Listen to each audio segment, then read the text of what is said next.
Саламатсыздар ма оқушылар, біздің бүгінгі өтетін тақырыбымыз Ерлан Жүніс, менің атым тәуелсіздік өлеңі. Сабағымыздың мақсаты әдеби шығармада көтерілген әлеуметтік қоғамдық мәселені идеясы арқылы түсіндіру. Ерлан Жүніс 1984 жылы 7 қарашада Алматы облысы Жамбыл ауданында дүниеге келген. Мұхаммед Қайдар Дулати атындағы Тараз мемлекеттік университетінің әлем тілдері факультетін тәмамдаған. 2001 жылы жыр перзент тұңғыш жинағы жарық көрген.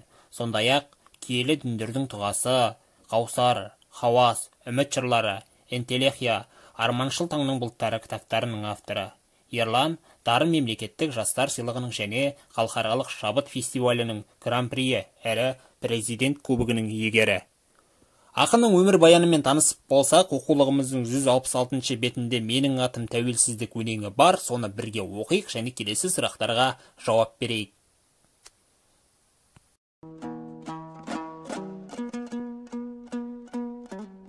Алып қорғанның құлағанын көрдім, небәрі 6 жасымда.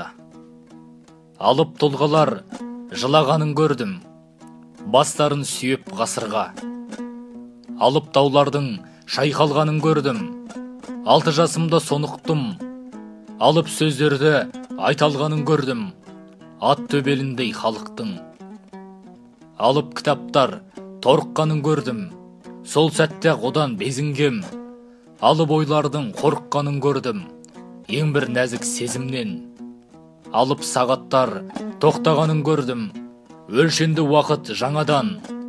Алып жүректер ақталарын көрдім, 6 жасар баладан. Алып құрлықтар теңселгенін көрдім, темір бұғаулар тозғасын. Алып заңдардың кемсеңдеуін көрдім, империяның көз жасын. Алып мұхиттар толқығанын көрдім, бір тамшы суға байланып. Алып тәждердің балқығанын көрдім, ел таңбаларға айналып. Алып мүсіндер қирағанын көрдім, сұлаған жаудай жебеден. Алып саналар жиналарын көрдім, тұрғызу үшін жаңа әлем. Құрыштардың да шірігенін көрдім, сен боса болат тас егіл. Темір шымылдық түрілерін көрдім, сахнаға шықты жас өмір.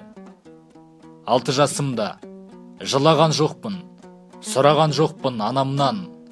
Сол күні жаңа әнұран айтып оралған, сол түні неге ұйықтамай маған бір аңыз айтып шыққанын, ол жайлы күннен жаралған.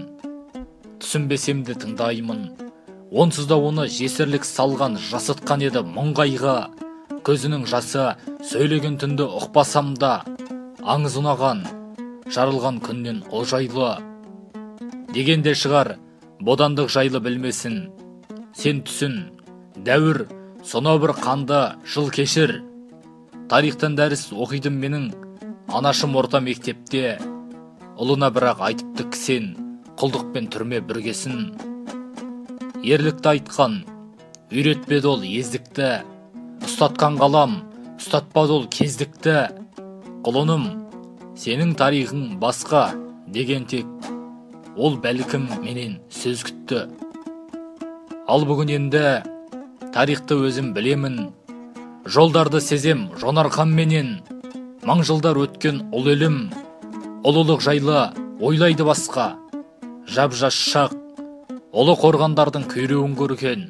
Жүрегім 6 жасында ақырын көрген. Алыптың тәуелсіздік ше, ол менің тегім, ұлдарым оны дарыттым. Тәуелсіздік мен, ол менің асқақ аңызым. Болмыс ол ұлдың өзіңнен туған жарық күн.